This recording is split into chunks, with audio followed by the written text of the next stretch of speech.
Welcome to Grief is the New Normal. I'm Dr. Heather Taylor, a licensed psychologist and grief specialist, here to help change the conversation about grief and build community and connection while we all adjust to this new normal we are living in. This podcast is for you if you are grieving or if you are supporting someone in a season of grief. I'm glad you're here. Hey friends, welcome back to Grief is the New Normal. I'm Dr. Heather Taylor, grief psychologist, and today we're diving into something I know many of you have felt, but maybe haven't had the language for: grief and the social battery. If you've been feeling like you have the energy of a phone at 2%, constantly dodging texts, leaving people unread, or RSVPing yes to things only to cancel at the last minute, listen, I see you. And more importantly, I want you to hear this. You're not being flaky. You're not lazy. You're not failing. You're grieving. And grief wrecks your energy in ways that most people don't understand. So today we're going to talk a bit about why grief is so exhausting, why socializing feels like running a damn marathon, and how to navigate social interactions without completely depleting yourself. So yes, we're going to talk about spoon theory. And if you've been feeling guilty about not showing up for people the way you used to, we're going to unpack that a little bit too. So let's get into it. You know what nobody tells you about grief? It's not just sad. It's exhausting. And I don't mean I stayed up too late scrolling Instagram tired, deep in your bones, mental fog, can't make a simple decision tired. And here's why. Your brain, and especially your executive function, is running on grief mode 24/7. Even when you're not actively thinking about it, your brain is trying to process this new reality. It's scanning for memories, things that are activating, emotions. It's basically working overtime. In Mary Frances O'Connor's book, The Grieving Brain, she talks about how when we experience a loss, it's almost like the entire landscape of our brain is being rewired, rewritten. It's trying to figure out the new normal that we're existing in. And that takes a lot of focus and energy. Your nervous system is also in chaos. Grief activates that fight, flight, freeze, fawn response. And when you're constantly in an activated state, that is going to gobble up those emotional bandwidth spoons that you have real quick. We're just processing. Our nervous system is just so dysregulated, trying to figure out, what does this mean? Who am I now? Making all these plans, looking for an escape, looking for that exit door to get out of the situation when there isn't one. I have some friends who, when we go out to a restaurant, they like to be able to see the door. And there isn't a door to walk out of with grief. It's, I'm in this room, this reality now without a door. This is where I exist now. And it totally throws our nervous system off. Small talk. Small talk. It's unbearable. Someone asks, how are you? And your brain goes, existentially, I'm unraveling. But socially, you're supposed to say, I'm fine. I'm hanging in there. Like, how are you? It's exhausting acting like we're okay when we're not, because there's these preconceived social conventions, societal rules that we're supposed to act like we're fine when we're grieving, when everything in us is telling us we're not.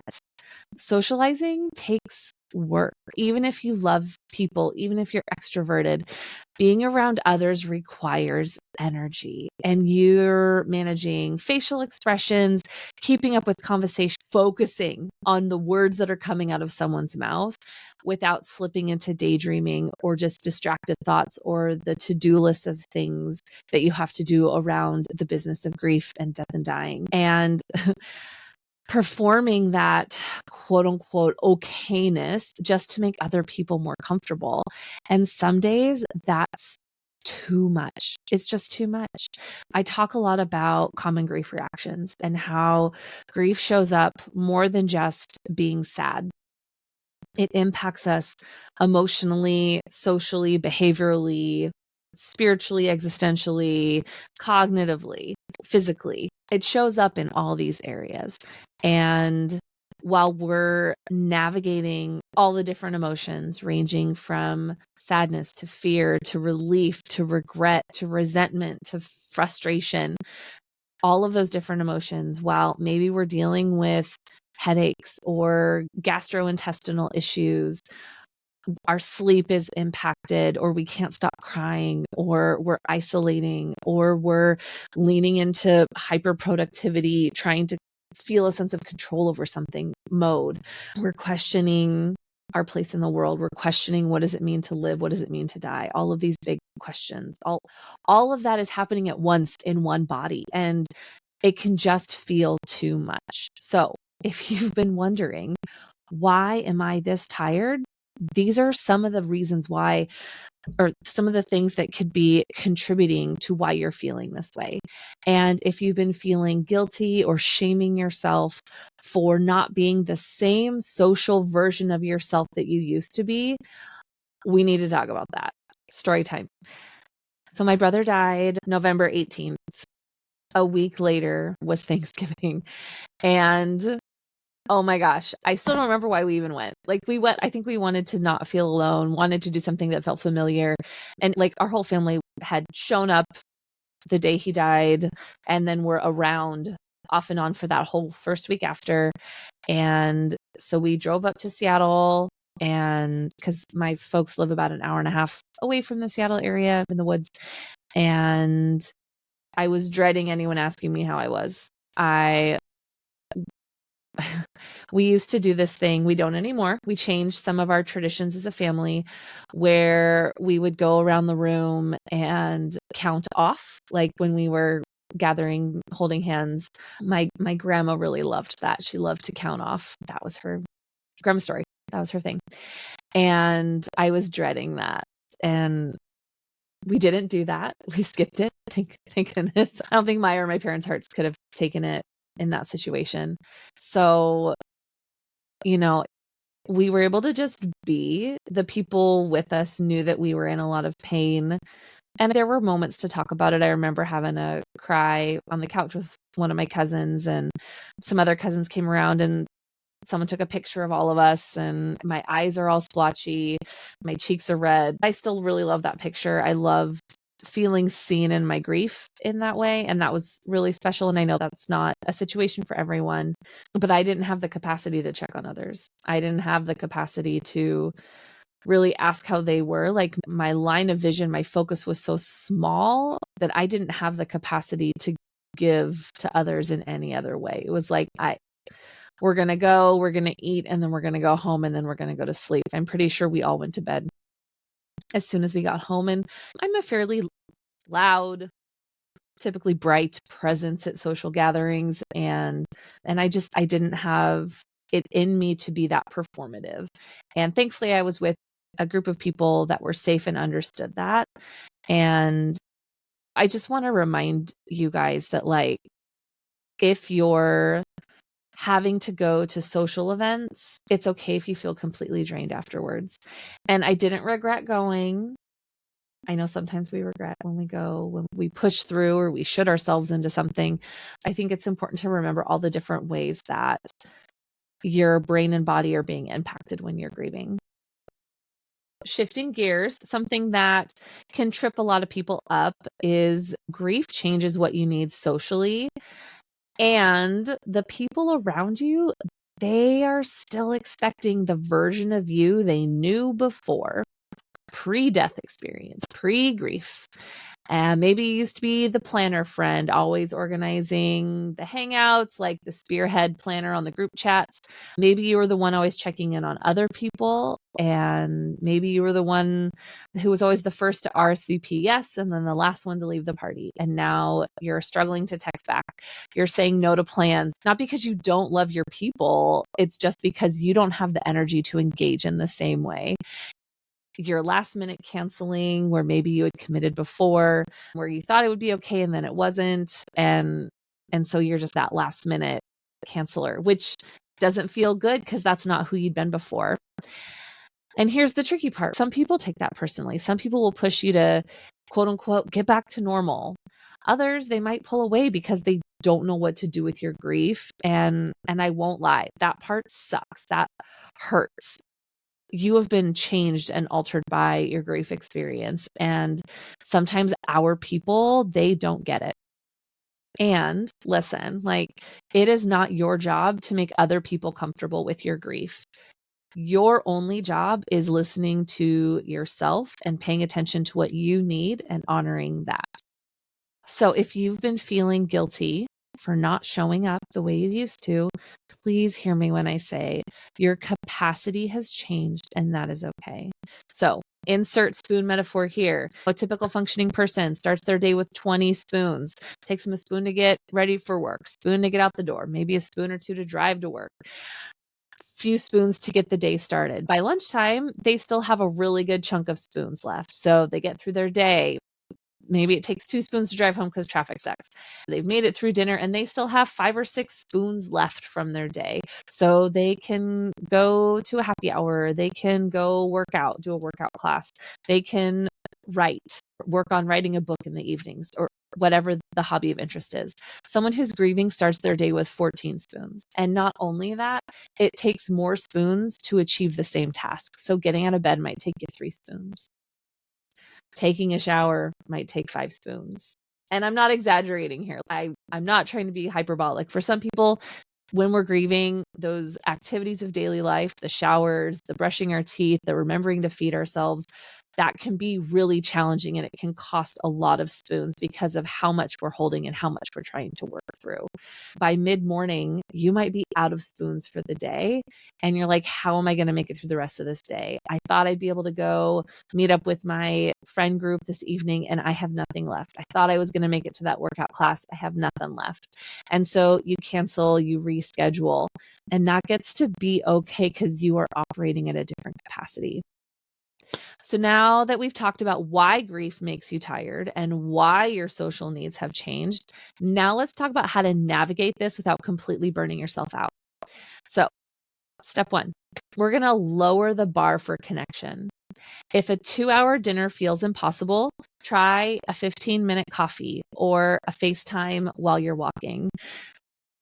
Doing just quick check-ins. Sometimes just being in the same space as someone is enough. It doesn't have to be these marathon events. It doesn't have to be giant social engagements that maybe you could do in the past. Figuring out what feels good, what feels achievable, what feels sustainable is what's going to help maintain that connection while setting the bar low for you so that you can actually achieve it. Number 2, have an exit strategy. Give yourself permission to leave early. It is okay to go, stay 15 minutes, make the rounds, or at least talk to the people that you wanted to talk about, and then peace out. Go home, get into your cozies, and compassion and self-care for the rest of the night. If you're worried about seeming rude, set the expectation up front. Hey, I might not stay the whole time, but I'd love to come for a bit. Or, hey, I'm in a weird grief space today, so I might dip out early. All right. Communicating that to the host or the friend, like letting them know you're giving yourself permission to get out of the situation before it becomes something that's going to cost too much. And that gets to be okay. We get to have boundaries. We get to have limits. And people that are safe friends are going to respect those. If someone shames you or pushes back or bullies, they are not someone who is supporting you in this grief space. And I get that's hard. And we can talk about it in a different episode, how to navigate that. Step 3, use soft no's when you don't have the energy. So this is what I'm meaning. Instead of forcing yourself into plans you don't want, try, I love you, I care about you, I just don't have the capacity for a call tonight. Let's check in later. Hey, I appreciate the invite. I don't have the energy right now, but I'd love to connect soon. So you're acknowledging that you care about them. You're holding a boundary and saying the soft no. And then you're including a follow-up. You just need to communicate that up front. Or if you'd made the plan and then you need to pivot, that gets to be okay. Step 4, being honest with people who matter. You do not owe everyone an explanation. For the people that genuinely care, you can decide if you want to let them in. You can say something like, I know I've been pulling back lately. I care about you. I'm just in a season where I have less energy to engage. Okay. So we can talk about that. I know with some of my ADHD clients, like we rely on storytelling. We rely on stories for building context, for helping people understand everyone is not entitled to your story. Everyone is not entitled to the vulnerable place that you're in and having insight into that. They don't get that. You get to protect that and share it with the people that have shown that they can handle it and who check in, who invest, who are safe. And it's okay if that takes some time to figure out who those people are. We're not going to grieve perfectly. We're going to overshare. We're going to be messy. And that's part of grieving. So let's recap for today. Grief is exhausting in ways most people don't see. They do not see the internal work, the hard work you are putting in just to exist as a human, to take care of yourself, your family that's left behind with you, to take care of the people in your home. Not everyone sees that's how you need to spend what you have, spend those spoons. Your social battery will shift, and that's okay. It's okay to be curious about, and it's okay to be curious and creative about what feels good now socially and put boundaries around that for yourself. You do not need to feel guilty for pulling back. Just because you're pulling back now doesn't mean that you won't lean back in later. You're protecting yourself. You're dealing with a deep wound. I was talking with one of my favorite colleagues, and she was talking about how when we think about the waves of grief, in the beginning, those waves are really big and intense, and they can cause a lot of damage, those initial waves, like a tsunami, right? And what do we know about the impact of a tsunami? It has changed the landscape. There is time needed to rebuild and repair and restore while things look different, while we're clearing out the emotional debris. And that's going to take some time. So just because you're pulling back right now doesn't mean you're pulling back forever. And lastly, you can find new ways to connect that honor where you are now. You can do this in small ways. Again, those boundaries around time, those boundaries around attention and capacity, they're important, right? And the most important takeaway from today's talk is you are not failing at grief just because you need more space. I want to leave you with this invitation. What is one small way you can honor your capacity this week? That's your question. Maybe it's saying no to something that drains you, or you're dreading, or you feel that weight in your stomach of, I can't. Give yourself permission to say no. Maybe it's reaching out in a way that feels doable instead of exhausting. So instead of responding to the question, how are you? You're just going to send a GIF. I don't know if I ever say that. A GIF? I don't know. Someone let me know what's the right enunciation there. I'd love to hear your guys' thoughts, your takeaways. Let me know. Reminding you to be kind to yourselves today. You're doing a great job. Adjusting to the exhaustion of grief takes time, and you get to let your grief take up space in that way. So I'll see you next time. Take care. That's it for today's episode of Grief is the New Normal. If this conversation resonated with you or you think it might benefit someone else, please share it.